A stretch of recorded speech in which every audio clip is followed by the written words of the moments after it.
All right, we are live with an instant reaction podcast, a little quick instant reaction podcast. Just your boy Pat Lane here today. Day one of Pat's camp in the books, and it was a good one. It was a good one. The Patriots did, I thought, looked pretty darn good. Ty Montgomery put on a show, as Thad Skywalker said in the comments. He was great. He didn't run a ton with the ones, but I was very impressed with how he looked. And Bailey Zappi found him quite a bit, and he was kind of all over the field. So I really liked the way he looked. They said that he switched to wide receiver. That was made official today. He still was running out of the backfield as well. And so, I was happy to see that, even though, he was the only guy there. He was technically a wide receiver running out of the backfield. So I was impressed by that. Look, it's day one, right? It's not, there were no pads. It was basically a walkthrough. I will say that the red zone, the 11-on-11 stuff in the red zone was fairly competitive. Obviously there's no hitting, there's no blocking, there's no nothing, but it was still pretty competitive, right? The guys were going at it. When the offense scored a touchdown, they were excited about it. When the defense, like Kyle Duggar, had a pick on Mac Jones's first attempt, he made a nice play on it. And when that happened, of course, the defense was pumped, right? Marcus Jones had a really nice pass breakup against Ty Montgomery. I believe it was against Zappi in the back corner of the end zone. That was a nice play. Defense was pumped about that one too. So overall, they look good. I mean, my biggest takeaway was that Ty Montgomery really kind of showed out today. I was impressed at how good he looked. And so, look, that wasn't against the ones. It wasn't with pads on.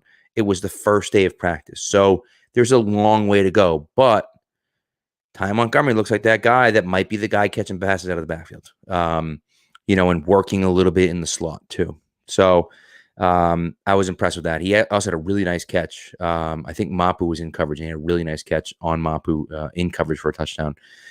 So, that was good to me. Now, what I saw were a few things. Defensively, on the defense side of the football, the first team defense did not include Marcus Jones. It did not include Jack Jones. It did not include Christian Barmore.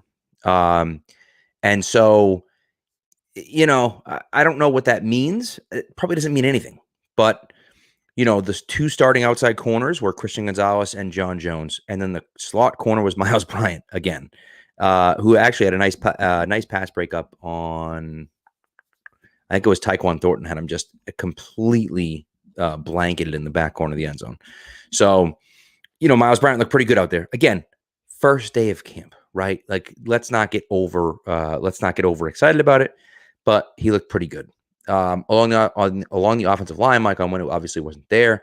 Bill Murray got the starting nod, but then guys were in and out, kind of playing in different roles there. I saw some Chase and Hines in there. I saw some guys like that. So Hines didn't run with the first team, but you get the idea, right?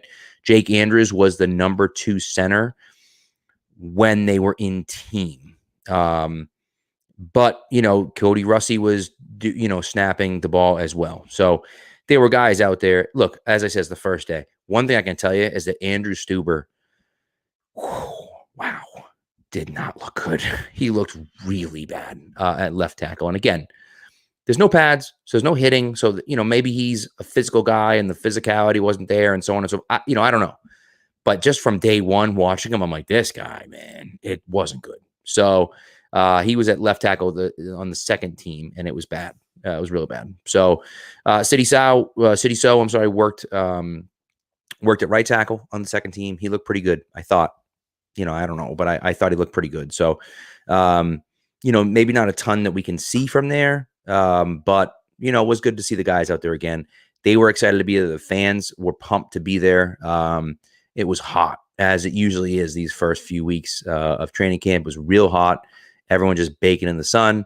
And fans were out there, and they were excited about it. And, the wide receivers were giving it to the fans. And Matthew Judon was out there ahead of time, throwing the ball around, and started in the end zone, like on the hill there, and then made his way all the way down the stands on the sideline until they blew the whistle for the start of camp. And then, of course, he ran it over there to do warm-ups. But, it was fun. It was a fun time being out there. It's always good. Juju is a guy that's really liked by the crowd. Kendrick Bourne always obviously brings the energy and is excited and Devontae Parker too, kind of same thing. So it was fun to see. And again, what we take away from this isn't necessarily who's making plays, but it is kind of where are guys? What are they doing? Right?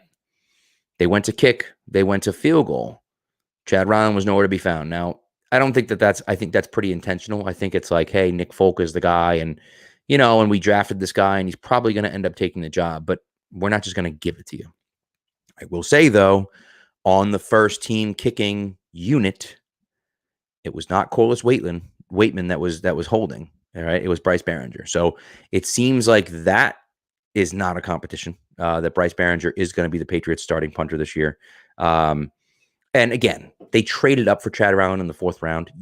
Something catastrophic would have to happen for him to not be their starting kicker this year. But I do think they respect Folk a lot. He's been here for a long time. Well, he's been here a decent amount of time. He's been in the league for a long time. So you just kind of pay him his respect and say, you know what? We're not going to kick you out right away, buddy. You kind of get to kick the majority of the time, and then Ryland will do it. Ryland was the first guy out there about an hour before practice, getting his kicks and things like that. So, the big thing for me, what I loved to see was Mac Jones and his leadership on the field. Just the way that he commands the huddle, the way that he commands the team. And there were 2 things in particular that stuck out to me.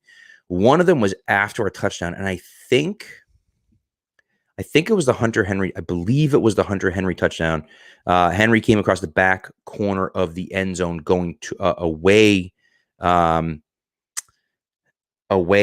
the end line. I'm sorry, from the sideline towards the middle of the field, and caught a nice sliding pass in front of Christian Gonzalez, which I liked. But what I really liked seeing, was they're celebrating, and Cole Strange is in there, and they're bumping chests and they're doing all this stuff, and they're celebrating and getting the fans going and stuff. And Mac is in the huddle already, and he's like, "Hey, get in the huddle, let's go." He was like, "Let's go, we got to run another play," right? So as excited as they were, and everyone was excited, obviously, but what I like about that was showing the leadership of, yeah, it was a nice play. It's a freaking walkthrough, guys. Like, we got to run more plays here. Let's go. So I like to see that quite a bit. I was happy to see that. And so we'll see. But I thought that was really good. The other thing at the end of practice was they ran sprints, and they ran skill position players and then offensive linemen on the far field. And Mac Jones, pretty consistently, and he didn't win every single one of them, but pretty consistently was winning the sprints. Now, clearly, he's not the fastest guy on the field. Obviously, we understand that. But what he's doing is busting his ass on every single sprint, right?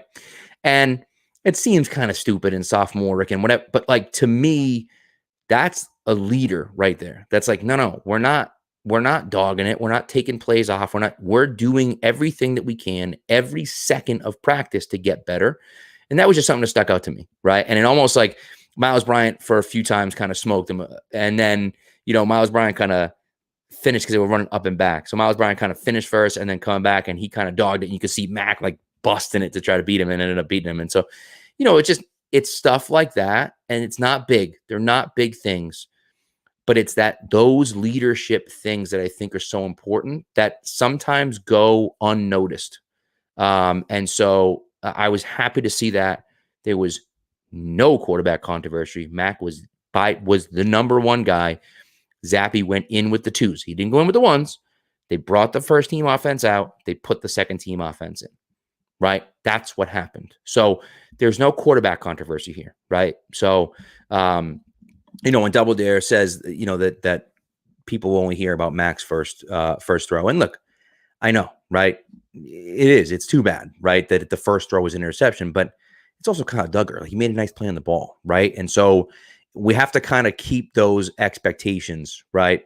And you're right, not get lost in that kind of shuffle where it's like, oh, he threw an interception on the first play. And it's like, yes, we know, but like, rein it in a little bit, right? He's doing well. And I think he has matured a little bit, and he's taking on that leadership role like I said. And I think that's really, really good news for the Patriots moving forward. So, and again, it's day one of practice. So we're trying to like find things that are there because it's basically a glorified walkthrough. But it's still good to see the guys out there again, right? And, in front of the crowd, and the crowd was excited for it and they were ready to be there. And so I liked seeing that quite a bit. That was good. And by the way, I'm not making excuses for Mac. Did he look great? No, the offense didn't look great today. But if you looked at the first team offense compared to the second team offense compared to the third team offense, it wasn't even close. It wasn't even close. Mac looked far superior to Zappi and McSorley today, and it wasn't even close. And so, of course, he needs to be better, and he needs to do things better than he did last year for sure. But if you were watching practice today, there was no doubt as to who the number one quarterback was, right? And so I think that that's kind of one of those things. And at this point in the season, the offense is always behind the defense, always, every single time, right?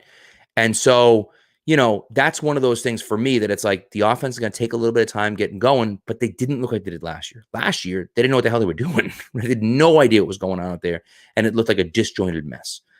It didn't look like that today, which is good. That's a good first step. That's like, hey, we didn't look as bad as we did last year on the first day of practice.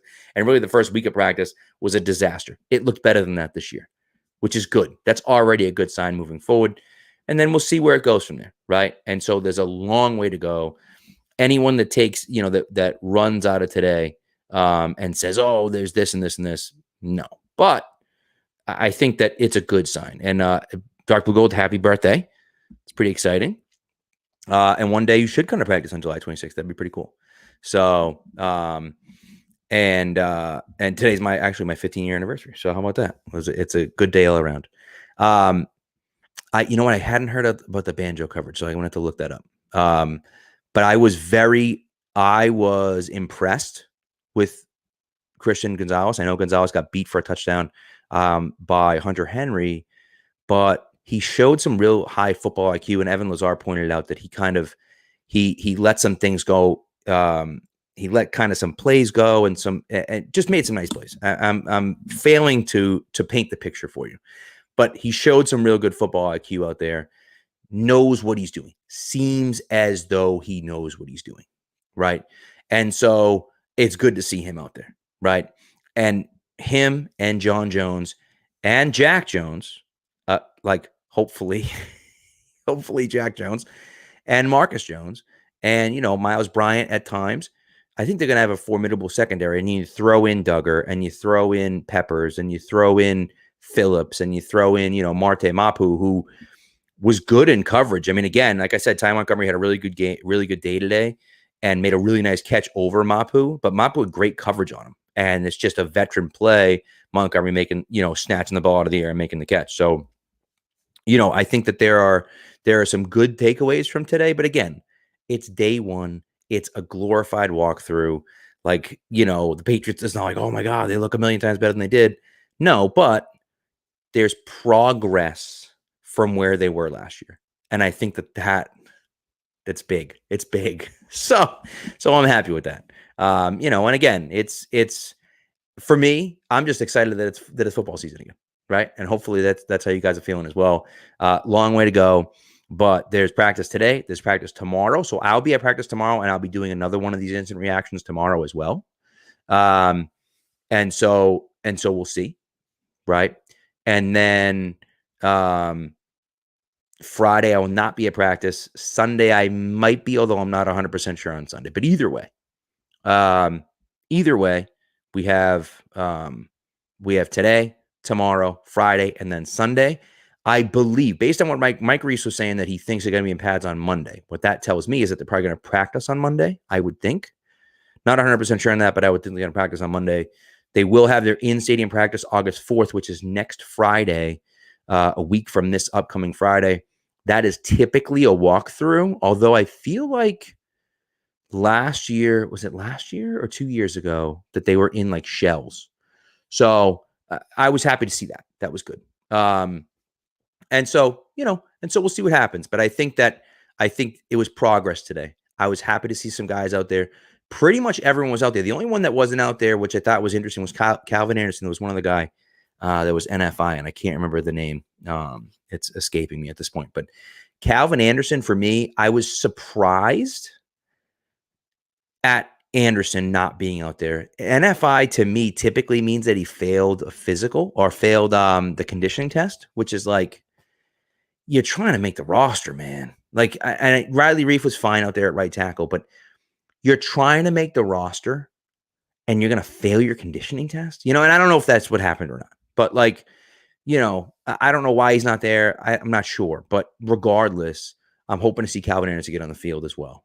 Because, we'll see what happens with Riley Reef at right tackle. He got beat a few times by Josh Uche, but like, it's also tough when you don't have pads on and you can't really get into those guys. So speed guys like Uche dominate on days like today because it's just not, there's nothing you can do. You can't like put your body into him and knock him on the ground because you don't have pads on. So I'll withhold judgment too much, except on Andrew Stuber on the rest of the offensive line, and then we'll kind of see where it goes.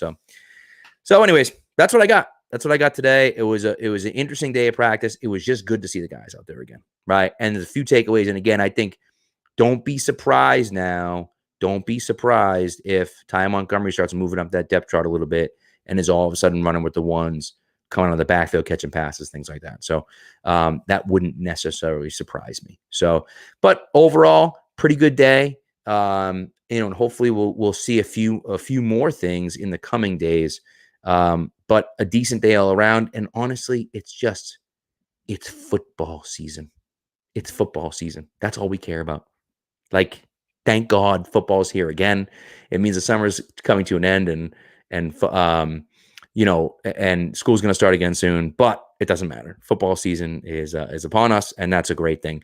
And Thad, thank you for bringing that up before we leave. Macro did say that they had been in contact with Dalvin Cook, but don't forget now, the Dolphins had offered Dalvin Cook a contract as well, and he had turned it down because he said it wasn't for enough money. It wasn't the money he was looking for. He may feel differently with the Patriots. He might say, this is a good opportunity to play in New England, and I'll take, because we know the Patriots aren't going to overpay for a running back. We know that. So, will they sign Dalvin Cook? They worked out Leonard Fournette. They worked out, a few other running backs too. So is there a chance that they bring another running back in? I think absolutely there is a chance. But I'm not looking at that saying, oh, Dalvin Cook's definitely coming here. But I think it's good that they've been in contact with him. And, if it becomes a situation where he's willing to take a little bit less, or maybe the Patriots are willing to give him a little bit more because they don't love what they've seen from some of their guys in camp, then there's a possibility that deal gets done. But nothing immediate on the horizon, at least yet. So we'll see. But anyways, thanks for tuning in, guys. We really appreciate it. And I'll be back tomorrow, right around the same time, probably doing the exact same thing after day 2 of Patriots camp. Have a great day, guys.